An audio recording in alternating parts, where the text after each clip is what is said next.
Өте берейін ба? Тағы да сәлем оқушым. Тең бүйірлі және тең қабырғалы үшбұрыштар тақырыбына арналған видео сабағымның кезекті үшінші бөліміне қош келдің. Біз соңғы рет есептер шығарып тоқтаған болатынбыз 7-ші есепті аяқтап. Ендеше кеттік, бисмиллах деп әрмен қарай жалғастырайық. Жалпы біз практикалық бөлімде жүрміз, яғни есептер шығарып жатырмыз. Номері 8-ші есеп. Дұрыс үшбұрыштың биіктігі 12-ге тең дейді. Осы үшбұрышқа іштей сызылған дөңгелектің ауданын табыңыз дейді. Дөңгелектің ауданын табу үшін маған r керек болады. Яғни дөңгелектің ауданын табу керек қоя маған. Іштей сызылған бірақтан. Іштей сызылған дөңгелектің ауданы болса, онда маған r керек болады, радиус. Ол радиус дегеніміз қалай табылады? Радиус дегеніміз a бөлінген 2 түбірас 3 қой. Дұрыс үшбұрышта тең қабырғалы үшбұрышқа іштей сызылған шеңбердің радиусының формуласы a бөлінген 2 түбірас 3. Ал сырттай сызылған шеңбердің радиусы а бөлінген түбірас 3 еді. Жай ғана есімізге түсіру үшін мынаны жазып қоя салдым. Маған керегі мынау. Значит, бұл үшін маған а қажет болады. Ал аны қаяқтан табамын? Мына биіктіктен табамын ғой. Биіктіктің формуласы қандай еді? Биіктіктің формуласы тең қабырғалы үшбұрыштың биіктігі а түбірасты 3 бөлінген 2 еді. Сол жерде h биіктіктің орнына 12-ні әкеп қоямын. 12 тең болады а түбірасты 3 бөлінген 2. Осы жерде 2 көбейтілсін.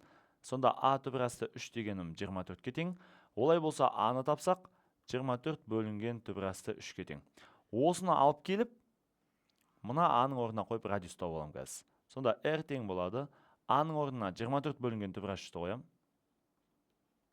А бөлімінде 2 түбірас 3. Сонда түбірас 3 бөліміне түсіп кетеді. Сонда 24 бөлімінде 2 түбірас 3 бар еді, оның қасына тағы да түбірас 3 түсті. Сонда түбірас 3 пен түбірас 3 3-ті береді, ол 2-ге көбейтіліп 6 болады. 24-ті 6-ға бөлсек тең болады 4-ке. Бұл бізде шеңберге, неге? Үшбұрышқа іштей сызылған шеңбердің радиусы табылғаны. Ал енді маған не істеу керек? Дөңгелектің осы ауданын табу керек. Яғни осы дөңгелектің радиусын таптық, ал осы дөңгелектің ауданы ол бізде πr квадрат. Олай болса, π көбейтілген радиусымыз 4, 4-тің квадраты. Олай болса 4-тің квадраты 16, қасында π бар. Сонда 16 π деген жауап шығады екен. Бұл бізде әрине а жауабы болып тұрған екен оқушым. 8-ші есебім осыменен аяқталды. Бұл шатасып кетпейміз. Дұрыс үшбұрышқа іштей сызылған шеңбердің радиусы туралы айтылған есеп. Жақсы. Кеттік, олай болса 9-ші есепке көшеміз. Номер 9-ші есеп. АВЦ деген дұрыс үшбұрыш дейді. Дұрыс десе, значит, 12 болса, мынау да 12, ал табаны бізде тоже 12 болады деген сөз. Сонда 12-міз 6-6-дан бөлінеді. Не үшін 6-6-дан бөлінеді? Себебі мынау биіктік деген 3 в 1 қызмет атқарады бірден бұларда. 3 в 1 емес, үшеуінде десе де болады. Біз үшеуі біреуінде емес, үшеуінде деп айтсақ та болады. Немесе үшеуі біреуінде десе де болады. Разница жоқ енді бұларда. Үшеуі біреуінде десек те бола береді, ештеңе етпейді. Енді қараңдар. Мен қазір тұрамда аха бұл 6-6-дан бөлінді деймін. И осы жерден бірден тұрып мына h биіктікті тауып алуға ұмтыламын ғой. Ол не үшін қажет болатынын қазір түсінесің. Саған негізі vd кесіндісін табу керек, мына x табу керек. Ал бұны табу үшін маған мына h биіктігін тауып алсам әдемі кетеді. Сонда сол h биіктігінің жартысын тапсам, сол жартысымен мына алтыны қолданып, Пифагор қолданып жүріп x тауып аламын деген сөз. h-ты қалай табамын? Тең қабырғалы үшбұрыштың биіктігін мына жерде Пифагормен тапсақ та болады. Мына жерде 12-ның квадратынан 6-ның квадратынан азайтып түбірге алсаң h шығады. Я болмаса мен мына формула сала саламын. А түбірас 3 бөлінген 2. Бұл тең қабырғалы үшбұрыш үшін биіктікті табудың формуласы. Мен соған сала салайын. Сонда 12 түбірас 3 бөлінген 2. 12 мен 2 қысқарады 6. Сонда 6 түбірасты 3 ол бізде биіктік. Ол бізде 6 түбірас 3-ке тең. Және ол теңде 2-ге бөлінетін болса, 3 түбірасты 3 және 3 түбірасты 3 болып 2-ге бөлінеді. Енді осы жерде мен қазір мына тікбұрышты үшбұрышыма не жасаймын? Пифагор теоремасын жазамын. 6, 3 түбірасты 3 және x. Сонда 6-ның квадраты қосылған 3 түбірасты 3-тің квадраты тең болады x-тің квадратына. Осы жерден x-ті тапсақ, тең болады түбірастында 6-ның квадраты 36 қосылған 3-тің квадраты 9, түбірмен квадрат жойылған кезде 3 қалады, 9 3-ке 27.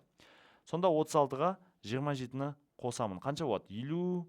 57, 63 болып тұр ғой, сонда 63. 63 дегеніміз ол бізде 9 бен 7-нің көбейтіндісі ғой. 9 бен 7. 9-ның сонда түбір астынан 3 болып шығады, түбірдің астында 7 қалып қояды. Сонда 3 түбір асты 7 бұл бізде мына x-тің мәні. Маған табу керек те осы vd кесіндісі болған еді. Олай болса жауап d жауабы болып тұр. 9-ші есебім осыменен аяқталды. Келесі 10-ші есепке көшейін. 10-шы есеп АВС дұрыс үшбұрыш дейді. Осы үшбұрыштың ауданын табыңыз дейді. Бұл үшбұрыштың ауданын табу үшін маған бұл үшбұрыштың қабырғасы қажет болады. Мына жер 9 десем, мына жерді бүйтсем бола ма? Мынау іште сызылған шеңбердің радиусы болса, мынау сырттай сызылған шеңбердің радиусын беріп кетеді. 9-ым қазір 18-ге тең десем болады ғой, 18-ге 9-ды қоссам бізде 27-ні береді. Неге 18-ге тең? Себебі іште сызылған шеңбердің радиусы сырттай сызылған шеңбердің радиусынан 2 есе кіші. Я болмаса мынаны медианалардың қиылысу нүктесі деп ойлайтын болсақ, медиана, бисектриса, биіктік бәрінің қиылысу нүктесі ғой мына жер. Онда 2 бөлінген 1 қатынасына бөлінеді. Сонда 9 болса, төбе жағы 2 есе үлкен 18. Және бұл биіктікті береді. Бұл сонда 27-ге тең да биіктігіміз. Биіктігіміз 27-ге тең болса, онда биіктіктің формуласын теңестірсек бола ма осыған? А түбір H бөлінген 2-ні 27-ге. Сөйтіп осы жерден А-ны табам. 27-міз 2-ге көбейтіледі 54. Түбір H бөліміне барсын 54 бөлінген түбір H. Осы арқылы осы үшбұрыштың ауданын табу үшін мен бүйтем. Бұл менде бірінші жол айтып жатқаным. Сонда А квадрат түбір H бөлінген 4 формуласына салам. Яғни тең қабырғалы үшбұрыштың ауданын табу формуласы. А квадрат дегенге мынаны алып квадраттаймын. 54 бөлінген түбір H 3-тің квадраты қасында түбір H 3 бөлінген 4. Олай болса, түбір H 3 қалып қойын деп тұр, сонда А жауабы шығайын деп тұрған сияқты. Көрейік. Сонда 54-тің квадраты керек маған. Сосын 4-ке бөлуім керек. 54-ке көбейтейік. 54 көбейтілген 54. Ол бізде 2916, оны бөлейік 4-ке. 729 болды. 729. Так, пока что 2916 деп жаза тұрайын. Мұна түбір H 3-тің квадраты, ол бізде 2 квадраттан кез түбір H 3-тің квадраты 3 болады, бірақ ол бөліміне түседі 3 болып. 4-тің қасына. А мұнда тұрады 54-тің квадраты 2916. Қасында мұна бір түбір H 3-ім бар. Сонда 2916-ны сразу 3 пен 4-тің көбейтіңіз 12 қоя, соған бөле салайын да. 2916 бөлінген 12. 243 болды. Мынаумен полный мынау қысқарып кетті ғой. Сонда 243 қалды. Сонда 243 қасында түбір H 3-і бар. Ол бізде А жауабы болып тұр. 18 мен 9-ды қосып, общий биіктік 27 деп алдым. Тең қабырғалы үшбұрыштың биіктігін. Осылай ұйықтатып жібердім. Бұл бізде шығарудың бірінші жолы болсын. Енді мен мына жерді өшіріп тастайын. Екінші жол қалай болады? Екінші жол просто мына радиус берілген ғой, өшірмей ақ қойын. Радиус 9-ға тең деген ғой, іште сызылған шеңбердің радиусы берілген мына жерде. Кішкентай радиус. Іште сызылған шеңбердің радиусын мен қазір бүйтсем болады. R тең А бөлінген 2 түбір H 3 деп осыған сала салам. 9 бөлінген 2 түбір H 3 дей салам ғой радиусты. Сөйтем, ой, картоп жардым ғой, 9-ды А-ның орнына қойып жібергенімше. R тең А бөлінген 2 түбір H қой, іште сызылған шеңбердің радиусы. Радиустың орнына 9-ды қоям. Сонда 9 тең болады А бөлінген 2 түбір H 3-ке. 2 түбір H мұнда көбейтеді, сонда А шығады ғой. А дегеніміз бұл жерде сонда 2 түбір H 9-ға көбейтілсе 18 түбір H 3. Неге ол мынандай болып шықпады? Себебі мына жерде иррационалдықтан құтылсақ осы шығады бәрібір де. Сосын аудан табам. S тең А квадрат түбір H бөлінген 4. Сонда 18 түбір H 3-тің квадраты көбейтілген түбір H 3 бөлінген 4. Дәл осы жерден қайтадан 243 түбір H 3 шығады. Есептеп көрсеңдер болады. 18-дің квадратын 4-ке бөліп жібересің. Сосын 3-тің өзі болады. Сосын шыққан сан 3-ке көбейтіп түбір H 3-ті жанына тіркей саласың. А жауабы болады. 10-шы есеп осымен аяқталды. 2 жолмен шығарып көрсеттім. Ендеше 11-ші есепке көшемін. 11-ші есеп. АВС дұрыс үшбұрыш, осы үшбұрыштың ауданын тап дейді. Мынаны қараңдаршы енді. Мен қазір егерде осыған сырттай шеңбер сызатын болсам, ең оңтайлы жолын көрсетейін да сендерге бірден. Негізі мынаны шығарудың жолы көп, бірақ ең оңтайлы жолын көрсетемін. Ең оңтайлы жолы мынау шеңбер ғой, шеңбер общий 360 градус қой. Сол кезде мынау радиустан және мынау радиустан бөлінген кезде теңдей 3 бөлікке бөлінеді бұл. Ровно шеңберіміз 3 пиццаның бөлігіне бөлінеді. Сонда 360 градусымыз 120 градус, 120 градус және 120 градустан бөлінеді. Себебі бұл идеальный үшбұрыш қой. Идеальный үшбұрыш болған үшін бұл теңдей бөлінеді. 120-120-120-дан.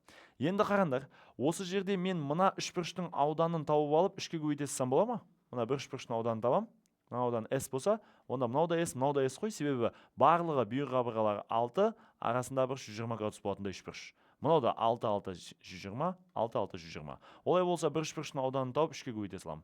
2-ден 1 АБ синус альфа формуласымен таба салам. Сонда 2-ден 1 6 көбейтілген 6 және синус 120. Осы кезде синус 120 градустағы мәні қандай деген сұрақ туындайды. Синус 120 градустағы мәнін синус 60 деп ойлай берсең болады. Яғни сызбайлас бұрыштардың синустары тең деген жаттап алыңдаршы. 120-ның сызбайлас бұрышы 60 градус қой, себебі екеуін қосын 180 беру керек. Олардың синустары тең. Синус 120-ны синус 60 дей сал. Синус 150 ма, оны синус 30 дей сал. Сонда синус 60 градустармен түбір H бөлінген 2-ке тең. Бұл бізде сондай лайфхак қой. Сонда және мына жерде мынандай лайфхак та бар. Мысалы косинус 120 ма, оны Косинус бұрыштардың, сызбайлас бұрыштардың косинустары тең, бірақ қарама-қарсы таңбалы деп жаттап ал. Просто бұда минус болады. Сонда косинус 120 ма косинус 60-ға тең дейсің, алдына минус қоя саласың. Косинус 60 градуста 2-ден 1-ге тең, алдына минус қоя саласың. Минус 2-ден 1. Неге минус болады? Себебі косинус 120 градус ол екінші ширек қой, доғал бұрыш. 90 мен 180 арасы. Косинус екінші ширекте теріс таңбалы. Минусты қабылдайды. Сол үшін ғой минус 2-ден 1. Тең, енді 2 мен 6 қысқарады 3. Бұл просто лайфхак, немесе келтіру формуласымен келтіре бер, оқушым, түсінбеймін десең. 3, мына жерге 6-ны жазам. Синус 120-ның орнына жаңағы тапқан түбірас 3 бөлінген 2-ді қоям. Сонда 6 мен 2 қысқарады 3, 3-ке көйтсек 9, түбірасты 3 болады. 9 түбірас 3 деген мына жердегі біреуінің ауданы. Ал общий ABC үшбұрышының ауданын табу үшін, S үшбұрыш ABC-ның ауданын табу үшін, онда мен жаңа тапқан S-імді 3-ке көбейтем ғой. Себебі 3 теңдей үшбұрышқа бөлінеді, 6 120-дан. Сонда 3 көбейтілген 9 түбірасты 3, ол тең болады 27 түбірасты 3-ке. Міне мынау бізде есептің жауабы. Немесе екінші жолы бар. Екінші жол бетсек болады. Мынау тең қабырғалы үшбұрыш қой, дұрыс үшбұрыш қой. Тең қабырғалы үшбұрыштың мынау радиусы ғой. Осы радиусының формуласымен тапсаң болады. Радиусы тең болады. Бұл А бөлінген түбірас 3-ке тең ғой, сонда радиус 6-ға тең болып тұр ғой. Значит, 6 тең болады А бөлінген түбірас 3-ке дейсің. Осы жерден А-ны тапсаң, түбірас 3 мында көбейтеді, 6 түбірас 3-ке тең. Осы жерде сенде 6 түбірасты 3 дегенің сенің мынаның бір қабырғасы. Тең қабырғалы үшбұрыш болған үшін бәріне 6 түбірас 3 деймін. Осы жерден ауданын табу үшін А квадрат түбірас 3 бөлінген 4 деген тең қабырғалы үшбұрыштың ауданының формуласын сала саласың. Значит, 6 түбірас 3-ті квадраттайсың. 6 түбірас 3-ті квадраттайсың. Түбірас 3-ке көбейтесің, 4-ке бөлесің. 6-ның квадраты ол бізде 36. Түбірас 3-тің квадраты 3. Қасына түбірас 3-ін жазам, бөлем 4-ке. 36 мен 4 қысқарады 9. 9 3-ке көбейтсем 27. Қасына мына бір түбірасты 3-ін жазып қоя саламын. Сонда 27 түбірас 3 міне 2 жолмен де шықты. Бұдан бөлек тағы да жолдар бар. Мынаны биіктік етіп түсіріп, 6 дегеніміз 6 және 3 болып медиана арқылы 2 бөлінген бір қатынасындай бөлінеді деп, сөйтіп биіктіктің формуласын салып, А-ны табуға болады. Сол арқылы қайттан А квадрат түбірас 3 бөлінген 4-ке салуға да болады. Жол көп. Әрине мен 2 жолын көрсеттім. Соза бермеймін, олайынан. 11-ші есеп осымен аяқталды оқушым. Олай болса 12-ші есепке көшейік. 12-ші есеп ABC дегеніміз тең қабырғалы үшбұрыш, яғни дұрыс үшбұрыш дейді. Значит, 8-ге 2-ні қоссақ 10 болса, онда мынау да 10, мынау да 10 екендігін жазып қоям, бірден тең қабырғалы деп. BD кесінісінің ұзындығын табу керек, яғни мынаны табу керек, ол бізде белгісіз X болсын. Бұның енді ұзындығын қалай табамыз? Дәл осы жерден паузаға қойды, өзің бір шешіп көр. Сосын менімен бірге салыстырасың, Ал кеттік, мен айта беремін. Бізде тең қабырғалы деген үшін 60-60-60-тан бөлінеді ғой бұл. Любой бұрыша 60-60-60-тан. Бірақ маған маңыздысы мына жердегі 60 градус қана. Тең қабырғалы болғандықтан. Енді қараңдар, мына үшбұрышта 2 қабырға бар және бір бұрыш бар. Онда үшінші қабырғасын табу үшін косинустар теоремасын қолдансақ болады ғой. X ол 60 градусқа қарсы жатыр. Онда косинустар теоремасы тең, яғни x квадрат тең болады. Жазып қойын. Косинустар теоремасы. Теорема дегенді, латынша былай жазылатын негіз. Сол жердегі алғашқы 2 әрпін алам. Теоремасы, яғни теоремасы косинустар. X квадрат тең болады. 2 мен 10-ды қолданам ғой. 2-нің квадраты қосылған 10-ның квадраты, азайтылған 2 еселенген 2 көбейтілген 10, көбейтілген косинус альфа, яғни косинус 60 градус. Осы жерде x квадрат тең 2-нің квадраты 4, 10-ның квадраты 100, азайтылған 2-ні 2 көбейтсек 4, қасында 10-ы бар. Косинус 60 градустағы мәні ол бізде 2-ден 1-ге тең болады. 4 пен 2 қысқарсын, мына жақта 2 қалсын, 2-ні 10-ға көбейтсек 20 қалсын. Сонда x квадрат тең болады, 4-ке 100-ді қоссақ 104, одан азайтамыз 20-ны. Сонда осы жерде x тең болады түбірасында, 104-тен 20-ны алсақ 84 болады. 84 деген 4 пен 21-дің көбейтінісі. 4-іміз түбірден 2 болып шығады, түбірасында 21 қалады. Сонда 2 түбірас 21, ол бізде x-тің мәні. Көрдіңдер ма? Сонда мен косинустар теоремасымен шығардым. Сонда өткен сабақтарыма да саяхат жасап жатырмын да. Ненің арқасында таптым? Мынау 60 градус болғанның арқасында. Өте жақсы. 12-ші есебім осымен аяқталды. Ендеше соңғы 2 есепті шығарып тастайық. 13-ші және 14-ші. Ал ендеше кеттік 13-ші есеп. 13-ші есеп. ABC деген тең қабырғалы үшбұрыш дейді. Онда дұрыс үшбұрыш деп жатыр ғой. Значит, мынау 8 болса, мынау да 8. Олай болса, мынау полностью 8. Енді маған x-тің мәнін тап дейді. Мына x-тің мәнін тауып алу керек болып тұр.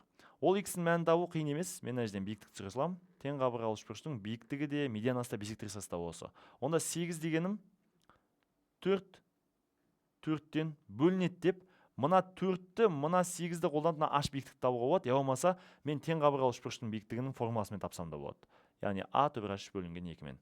Қабырғасы 8-ге тең, значит 8 түбір h 3 бөлінген 2. Олай болса 8 бен 2 қысқарады, сонда 4 түбір h қалады. Мына екеуі қысқарғанда. 4 түбір h 3 ол бізде биіктік. Мына жерде жазып қоямын. 4 түбір h 3 деп. Енді мен қазір бүйтем. Осы орайда біз білеміз, что мына жер 7-7-ден бөлінген болса, бұның өзі тең бүйірлі үшбұрыш. Тең бүйірлі үшбұрыштың медианасы да бисектрисасы да биіктігі де ортақ 3 в 1. Олай болса, мынау түсіп тұрған биіктігім еще медиана болады. Онда x-ті теңде 2-ге бөлінеді. Значит, мына жер y болса, мынау да y болады. Олай болса, мен қазір y-ті мына 4 түбір h-ті қолдану арқылы, және мына жердегі 7 бар ғой, есептің өзінде берілген мына 7. Сол 7-ні қолдану арқылы Пифагор жазам ғой. Сонда y және h биіктік және 7-ні қолданам. Пифагор. Y-тің квадраты қосылған биіктігіміз 4 түбір h-ті 3-тің квадраты тең болады 7-нің квадратына. Осы жерден y-ті табудың әрекетін жасайын. Y-ті табатын болсам 7-нің квадраты ол бізде 49. 4 түбір h-ін квадраттаса 4-нің квадраты 16, 16-ның үшке 48. И түбір астына алынады сразу. Y-тің өзін тауып жатырмын. Сонда бұл түбір асты 1, ол бізде түбірден 1 болып шығады. Сонда мына жер 1-ге тең, мына жер 1-ге тең. Онда x дегені мынау ғой полностью. DE ғой x дегеніміз. Онда DE тең, ол x қой. Ол тең болады 2-ге. 1-1-ден 2 болды. Мына жер 1, мына жер 1, сонда общий 2-ге тең. Есептің сұрап тұрғанында осы бір x аралық болған еді. Олай болса, есептің жауабы А жауабы болып тұр. 13-ші есебім осыменен аяқталды. Олай болса, 14-ші соңғы есепке көшемін оқушым. 14-ші есеп. АВЦ дұрыс үшбұрыш дейді, x-тің мәнін табыңыз. Мына x-тің мәнін табу керек. Ал давайте паузаға қойып өзің бір шешіп көр. Содан кейін барып менімен бірге шешесің. Сосын көп оқушылар бүйтеді. Ағай дейтін оп-оңай есептер талдайды, біз үй жұмысын шығармаймыз дейтін нәрселерді мен арасында кейде естіп қалам да. Бірақ тәжірибелі оқушылар олай айтпайды. Неге? Себебі есеп шығарып жүрген, мынаның мағынасын түсінетін оқушылар олай айтпайды. Неге? Себебі оқушым менімен бірге шығарған кезде ол оңай болып көрінеді саған. Оп-оңай есеп шығарып жатқан сияқты. Өйткені мен шығарып беріп жатырмын оны саған. Ал егер өзің сол проблеманы бетпе-бет жолықсаң, қиын есеп екен ғой деп ойлайсың. Ағай реально күшті есептер талдап беріп жатыр екен деп. Сол үшін оқушым менен бұрын бір шешіп көр, содан кейін барып менің шешіміммен тексер. Хорошо? Сонда ғана жақсы нәтиже болады, сонда ғана сенің ойың да дұрыс болады, курсқа деген. Ал көп оқушылар не істейді? Үй жұмысына келеді, бірінші есепті шығармайды, екінші есепті шығармайды, болды, ағай деген үйретпеді бізге дейді да. Жоқ, ондай емес оқушым. Міндетті түрде сен ойлану керексің, проблемаларға жолығу керексің. Ал проблемаларға жолықпай просто бәрі үй жұмысындағыдай болса, мысалы үй жұмысы мен видео сабақтың есептері бірдей, тек сандары ғана өзгерген болса, онда сенде жақсы нәтиже болмайды. Өйткені не ол? Өйткені оңай нәрсемен айналысып жүрген адам, ол қиындық көріп жатқан жоқ, ол дамып жатқан жоқ деген сөз. Ал сен қиындық көрдің ба, онда сен дамып жатсың деген сөз оқушым. Сол үшін давайте. Сонда мынау тең қабырғалы үшбұрыштың 4-4-тен бөлінген болса, мынау 8-ге тең. Тең қабырғалы үшбұрыштың қабырғасы, онда мынау да 8-ге тең, онда мынау да 8-ге тең. Тең қабырғалы екен, мына сөзден біліп қойдым. Дұрыс үшбұрыш дегеннен. Енді мына x табу керек. Бұл x табу үшін мен қазір бүйтем. Мына бір бөлікті мен білмеймін ғой. 8 минус x деп жазсам болады бұны. Немесе мен просто y дей салайын. Пока что. Енді қара, тең қабырғалы үшбұрыш болған үшін оның барлық бұрыштары 60 градустан. Олай болса, мынау да 60, мынау да 60, мынау да 60. Осы жерден мен DEC үшбұрышына косинустар теоремасын қолданып, y-ті таба аламын. Себебі екі қабырға белгілі және бір бұрыш белгілі, үшінші қабырғасын табуға болады. Олай болса мен қазір жазам. Косинустар теоремасы деп қойын. И кеттік, косинустар теоремасы. Екі түбірас, 60 градус қарсы жатқан екі түбірас жеті ғой. Сол екі түбірасындағы 7-нің квадраты тең болады. Қалған екі қабырға 4 пен y. 4-тің квадраты қосылған y-тің квадраты, азайтылған екеселенген 4 көбейтілген y, көбейтілген косинус 60 градус. 2-нің квадраты 4, 7-ге көбейтсек 28, тең болады 4-тің квадраты 16, қосылған y квадрат, азайтылған 4-ті 2-ге көбейтсек 8, көбейтілген y, косинус 60 градустарымен 2-ден 1. 8 бен 2 қысқарады, мына жақта 4 қалады. Сонда қараңдар. Y квадрат тұра берсін. Минус 4 пен y көбейтілсе минус 4y болсын. 28-ін минус болып өтсін. 16-дан 28-ді азайтайық. 16 азайтылған 28. Ол бізде минус 12. Ол мына жаққа өтіп жатыр, минус 12 тең болады 0-ге. Сонда мына жақ 0 болып қалды, сонда квадрат теңдеу пайда болды. Мен бұны ветпен шешемін, кім білмейді, дискриминантпен шеше беріңдер. D тең b квадрат минус 4ac, сосын y1y-ін табу үшін минус b плюс минус түбір астыды бөлінген 2a дейтін формулаға салыстырсаң болады. А мен ветпен шешем. Мынау бізде 6 мен 2-нің көбейтіндісі, сол сәтте минус 6 мен 2-нің көбейтіндісі деймін. Минус 6 мен 2-нің көбейтіндісі минус 12-ні беріп тұр. Минус 6-ға 2-ні қоссақ, минус 4-ті беріп тұр. Онда дұрыс шық дедім. Онда жауаптар осыған қарама-қарсы таңбалы. 6 және минус 2. Екі жауап шығып тұр. Y1 тең болады 6-ға, Y2 тең болады минус 2-ге. Қабырғасын теріс сан боламайды. Сол үшін мен аны алмаймын. Сонда 6-ны ғана қабылдаймын. Онда менің Y-ім тең болып тұр 6-ға. Енді қараш, бұл тең қабырғалы үшбұрыш болған үшін барлық қабырғасы 8, 8-ден еді ғой. 8-ден мына бір 6-ны азайтсам, мына жердегі қалған x-ім шықпай ма? 8-ден 6-ны азайтсам, әрине 2-ге тең. Сонда x дегенді таптым мен 8-ден y-ті азайту арқылы, значит 8-ден 6-ны азайттым. Сол кезде 2 шықты. X-тің мәні табылды, есептің жауабы А жауабы. Кейбір оқушылар ойлайды, мынау ерекше болып тұр, осыны белгілеймін деп. Жоқ, ондай нәрсе жоқ. А жауабы. Нақты шешуіміз қажет, оқушылар. Ендеше оқушым, осыменен жалпылама келгенде менің тең бүйірлі үшбұрыш және тең қабырғалы үшбұрыш тақырыптарына арналған видео сабағым өз мәресіне келіп жетті. Сабақтың соңын мына бір мотивациялық сөздермен аяқтағым келеді. Не жасасаң да, соңына дейін жеткізуге тырыс.